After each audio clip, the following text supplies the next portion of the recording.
awal ni ada perkajian dari sisi tinjauan rakyat. So nak tanya pendapat YB lah, apa YB antara menteri yang dapat skor rendah lah, bermaksud rakyat masih tidak berpuas hati dengan reform YB lah. So komen YB tentang itu.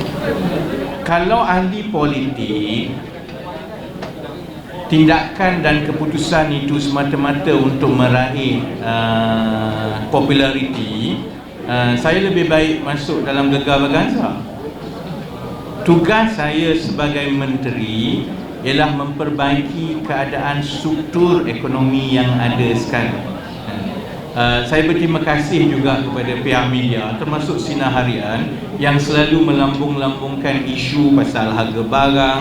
Ada setengah perkara yang saya tak sebut, dia pusing sedikit. Sebenarnya saya terbuka kerana itu menumpukan perhatian rakyat kepada isu-isu penting kita.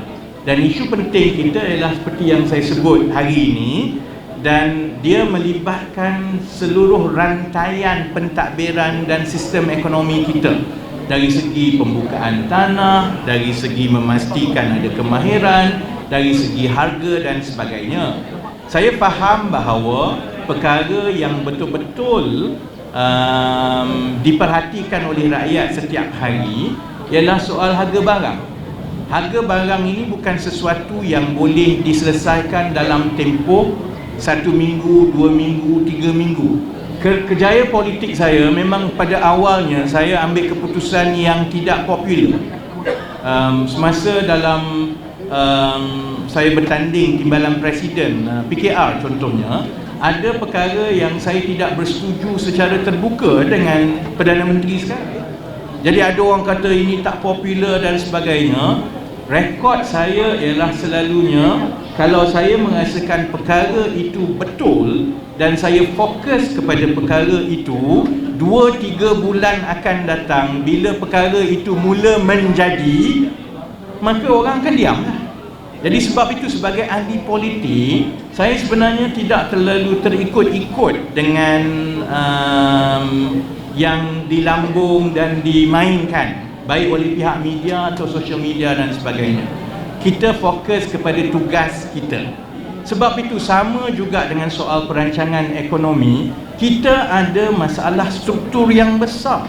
Kita tidak ada wang seperti sebelum ini. Hutang kita 1.5 trilion.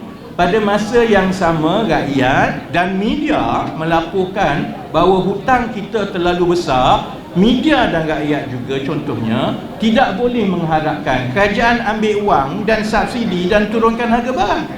Kerana berlakukan begitu akan menambahkan lagi masalah.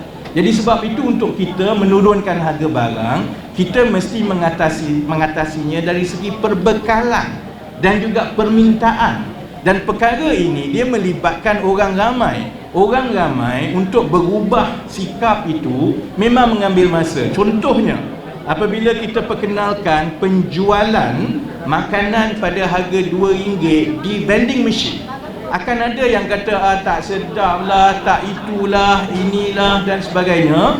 Tetapi sebenarnya memastikan ada pilihan kepada orang ramai supaya untuk makanan yang sarapan tengah hari dan sebagainya pada harga RM2 itu lebih baik daripada terpaksa membeli makanan pada harga RM8 kerana tidak ada pilihan. Jadi kalau lihat, segala yang kita rancang ialah berbentuk sederhana dan jangka panjang, dan ini juga bertepatan dengan semua tindakan dan dasar kerajaan yang lain. Saya yakin bila sampai masanya, insya-Allah rakyat akan kurang bercakap kerana masalah itu sudah tidak menjadi masalah sangat.